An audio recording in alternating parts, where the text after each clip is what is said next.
नमस्कार किसान साथियों, स्वागत है आपका यूथ एग्रीकल्चर के एक और नई वीडियो। हम बात करेंगे कि इस जून के महीने में यानी कि इतनी ज़्यादा टेम्परेचर में अगर हमें गोभी की खेती करनी हो तो किस वैरायटी का चुनाव करेंगे, किस तरीके से हम गोभी की सफल खेती कर सकते हैं। किसान साथियों, अगर सब्जी वर्गीय फसलों से हमें पैसे अर्जित करने हैं, ज़्यादा से ज़्यादा इनकम जनरेट करनी है ना, तो हमें अनसीजनली खेती करनी ही पड़ती है। चाहे वो आप पॉली हाउस में करें या फिर समतल भूमि पे करें। अनसीजनली खेती के यही फायदे होते हैं कि वो जब मार्केट में जाता है ना तो उसका रेट काफ़ी ज़्यादा होता है, काफ़ी हाई होता है। हाँ, उसके लिए थोड़ी सी एफर्ट हमें लगानी पड़ती है, लेकिन उस एफर्ट का रिजल्ट जो निकल करके आता है ना वो काफ़ी सुखद होता है। हमें रेट काफ़ी बढ़िया मिलते हैं और इनकम हमें काफ़ी अच्छी हो जाती है। तो क्या जून के महीने में जो हम गोभी की फसल लगाएंगे और जो हम अक्टूबर नवंबर में गोभी की खेती करते हैं उसमें और अभी में क्या अंतर होती है, किस तरीके से बदलाव कितने हमें करने पड़ते हैं, खेती करने का तरीकों में क्या बदलाव लाना पड़ता है, आज सभी मुद्दों पे बात करेंगे। कौन सी आप वैरायटी का चुनाव करें, कितने दिन की वैरायटी होती है, आपको इरिगेशन सिंचाई आपको कितने दिनों पे करनी पड़ेगी, खाद खली का प्रबंधन आप कैसे करेंगे, सभी डिटेल्स में आज बात करेंगे। वीडियो में लास्ट तक बने रहे। मैं हूं अनुज, आप देख रहे हैं यूथ एग्रीकल्चर। किसान साथी, गोभी की खेती पहले होती थी ना कि हाँ, जून के महीने में गोभी की खेती किसान कैसे कर सकते हैं। गोभी एक सीजनली फसल है जो कि मेन रूप से ठंडी के महीने में ही लगाई जाती है, लेकिन जैसे अब सेब की फसल भी गर्मी में लगाई जा रही है तो गोभी की फसल भी अब गर्मी में लगाई जा सकती है। वैसी वैरायटियाँ मार्केट में मौजूद है और ख़ास बात यह है ना कि इसको पॉली हाउस में नहीं, आप पूरे समतल भूमि पे इसको लगा सकते हैं। आपको सिर्फ इतना ध्यान रखना होता है कि जिस खेत का चुनाव करें ना वो खेत उस योग्य होनी चाहिए, बराबर भूमि होनी चाहिए और जल निकासी का साधन बढ़िया होना चाहिए। अब बात कर लेते हैं वैरायटी हम कौन सी लगाएंगे जून के महीने में। जून के महीने में हमें दो वैरायटी ऐसी हम पिछले साल देखे जिससे मुझे काफ़ी ज़्यादा संतुष्टि मिली और वो वैरायटी मतलब काफ़ी बढ़िया वर्क कर रहा है। खास करके सिजेंटा कंपनी का 15-22 और सिजेंटा कंपनी का ही ये दो वैरायटी ऐसी है ना सिजेंटा कंपनी की जो कि काफ़ी अच्छी वैरायटी है। अंतर सिर्फ दोनों में इतना है कि एक का कलर थोड़ा सा ब्राउनी होता है और एक पूरा सफ़ेद होता है। अब अभी अगर इसको हम लगाते हैं तो ये आने वाले 55 से 60 दिन की ये दोनों वैरायटी है। 55 से 60 दिन में तैयार हो जाता है और जब ये मार्केट में आता है ये पूरे पत्ते सहित बिकता है। इसको काट करके बेचना नहीं पड़ता, ये उखाड़ करके पूरे पत्ते सहित ही ये मार्केट में बिक जाता है। रेट भी काफ़ी हाई होता है उस वक्त, तो किसान बंधु को काफ़ी बढ़िया फ़ायदा हो सकता है। अगर आपके पास ऐसी खेत है तो मैं जो तरीका बता रहा हूँ उस तरीके से आप गोभी की खेती ज़रूर करें। किसान साथी, सबसे पहले नर्सरी प्रबंधन की बात कर लेंगे। नर्सरी प्रबंधन हम सेम उसी तरीके से करेंगे जैसे कि हम अक्टूबर नवंबर में गोभी की फसल की नर्सरी लगाते हैं, यानी कि क्यारी बनाएंगे। क्यारी में हल्के फुल्की वर्मी कंपोस्ट DAP का प्रयोग करेंगे। उसके पश्चात उसमें बीज डालने का तरीका ये होना चाहिए ना कि बीज जितना मोटा होता है उसके ऊपर उतनी मोटी ही मिट्टी चढ़ाई जाती है और नमी का खासा ख्याल रखेंगे। अगर मिट्टी में नमी की कमी हो तो बीज डालने से पहले हम एक बार उसमें पानी दे लेंगे और छोटे से जगह पे हम नर्सरी का प्रबंधन कर सकते हैं। आप पॉली टनल में भी, छोटा सा जो पॉली टनल होता है उसमें आप प्रो ट्रे में भी नर्सरी लगा करके और इसकी नर्सरी ग्रो कर सकते हैं। 21 दिन के बाद ना तैयार हो जाती है खेतों में जाने के लिए। 21 दिन तक वो नर्सरी में रहते हैं। 21 दिन के पश्चात पौधे तैयार हो जाते हैं खेतों में जाने के लिए। तो खेत जब तक हम नर्सरी लगाते हैं उतने दिनों में हमको अपने प्लांट से खेत की प्रिपरेशन कर लेनी चाहिए, मिट्टी की तैयारी वगैरह कर लेनी चाहिए। मिट्टी की तैयारी में हम क्या करेंगे, एकड़ के हिसाब से मैं आपको डोजेज बताऊँगा। पर एकड़ सबसे पहले तो गोभी की खेत के लिए मिट्टी में जान होना काफ़ी आवश्यक है। तो पर एकड़ हम इसमें वर्मी कंपोस्ट या फिर सड़ी हुई गोबर पहली जुताई के वक्त ट्राइकोडर्मा के साथ में ज़रूर दे देंगे।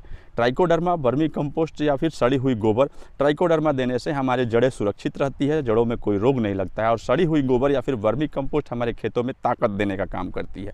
इससे हमारे खेतों का pH लेवल संतुलित रहता है, साथ ही खेतों में जान बनी हुई होती है। तो इससे किसी भी फसल को काफ़ी सहूलियत होता है, उसमें फ्रूटिंग ज़्यादा होती है, उसकी जो रोग सहने की जो क्षमता होती है ना उसमें ज़्यादा बढ़ जाती है। इसलिए वर्मी कंपोस्ट, सड़ी हुई गोबर पहली जुताई में दे करके ट्राइकोडर्मा के साथ में और अच्छी तरीके से 3-4 जुताई हम ले लेंगे। बुआई के ठीक पहले की जो जुताई होगी ना उसमें हम रासायनिक खादों का प्रयोग करेंगे। रासायनिक खाद के प्रयोग में हम SSP, DAP और MOP, उसके साथ में बोरान, इतने 4 कंपल्सरी चीज़ें हम जरूर डालेंगे। अब SSP हम एक बोरी ले लेंगे 1 एकड़ में, यानी कि 50 kg। उसके साथ में हम DAP का प्रयोग करेंगे 50 kg। साथ में हम MOP 50 kg प्रयोग करेंगे पर एकड़ के हिसाब से। ये तीनों चीज़ खेत में डाल करके अगर बोरान हम बेंटोनाइट प्रयोग कर रहे हैं तो 10 kg तक ले सकते हैं, या फिर अगर हम 10.5% यूज़ कर रहे हैं तो 5 kg भी पर्याप्त है। 5 kg बोरान डाल करके खेत को अच्छी तरीके से जुताई करवा देंगे। 50 kg यूरिया का प्रयोग हम बुआई से ठीक पहले करेंगे अपने 1 एकड़ प्लॉट में। 50 kg यूरिया बुआई से ठीक पहले करेंगे। नर्सरी से जब हम प्लांट निकालने वाले होते हैं ना, उस वक्त नर्सरी में एक स्प्रे जरूर करेंगे।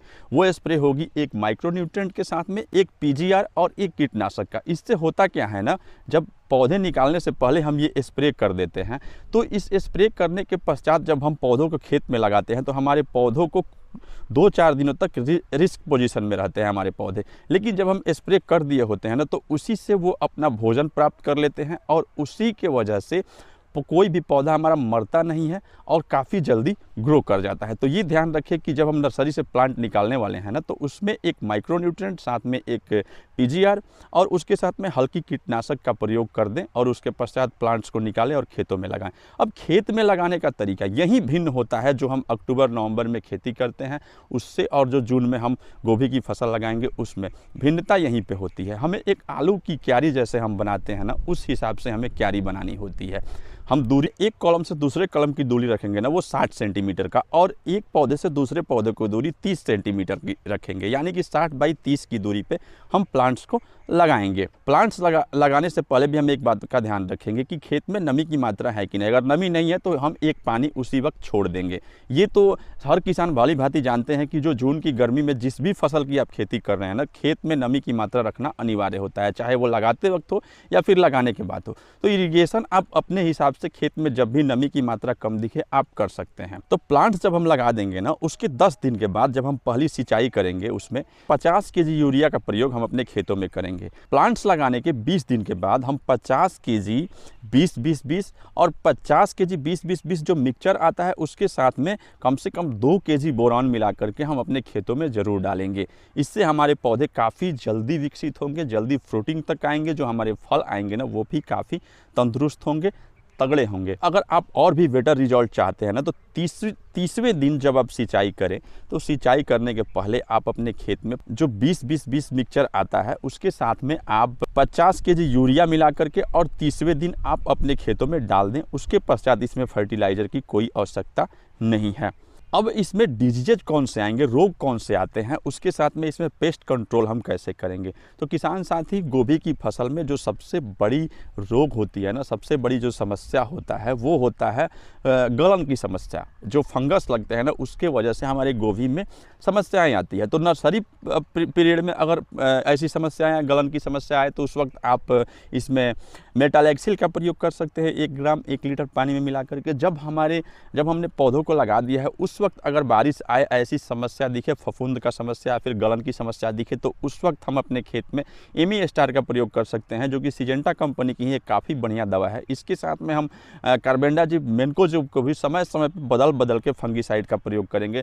और हेक्साकोनाजोल या फिर ट्यूबिकोनाजोल, ये कुछ बढ़िया फंगीसाइड के टेक्निकल नेम है, जिसको आप मार्केट से लेकर के किसी भी दुकान में ये मिल जाएगा और इसको आप समय समय पे स्प्रे करते रहें। जब इसमें आपको कोंचे दिखने शुरू हो जाए, यानी कि फल आने जब इसमें शुरू हो जाए ना, उस वक्त आप इसमें बोरॉन का और मोलिवेडनम एक ऐसी चीज़ है ना जो कि हमारे फूल की, गोभी के फूल जो होती है उससे गांठें बनाने का काम करती है, तो उसका स्प्रे करें। साथ में आप एक हल्की इंसेक्टिसाइड जब भी स्प्रे करें तो अपने खेतों में देते रहें, ताकि हमारे पत्तों को जो भृंग है वो नुकसान नहीं पहुंचाए। आप अगर फल छेदक कीट इसमें दिखाई देना तो साइफर, क्लोरोसाइपर का आप इस स्प्रे इसमें कर सकते हैं।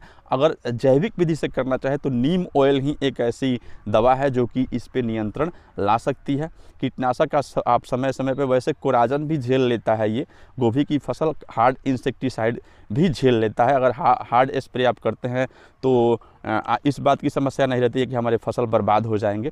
तो समय समय पे आप जिस हिसाब से जो भी कीट दिखे उस हिसाब से उस पर आप इंसेक्टिसाइड का प्रयोग कीजिए, अप्लाई कीजिए। और साथ में नीम ऑयल अगर आप मिला देंगे ना तो वो उसकी वैलिडिटी को और भी ज़्यादा दिन तक बढ़ा देता है। स्पाइनोसेट सबसे बेटर दवा है। जब कोई भी दवा रिजल्ट नहीं आता है तो उस वक्त फल छेदक में, फ्रूट बोरर में स्पाइनोसेट काम आती है, तो आप उसका भी स्प्रे कर सकते हैं। बाकी बाकी अगर कोई आपको समस्या दिखे, हल्की फुल्की अगर पीलापन दिखे, तो ह्यूमिक एसिड का प्रयोग आप कर सकते हैं। हरापन लाने के लिए 20-20-20 का प्रयोग कर सकते हैं। अगर इस हिसाब से आपने गोभी की खेती की न जून में, तो निश्चित रूप से आप काफ़ी बढ़िया इनकम जनरेट करेंगे। आप कभी धोखा नहीं खाएंगे, आपकी फसल काफ़ी बेटर होगी और आने वाले सिर्फ 60 दिनों में आप इससे लाखों रुपए अर्जित कर सकते हैं। जानकारी अच्छी लगी तो वीडियो को लाइक, चैनल को सब्सक्राइब जरूर करेंगे। मिलते हैं अगले वीडियो में, तब तक के लिए जय हिंद।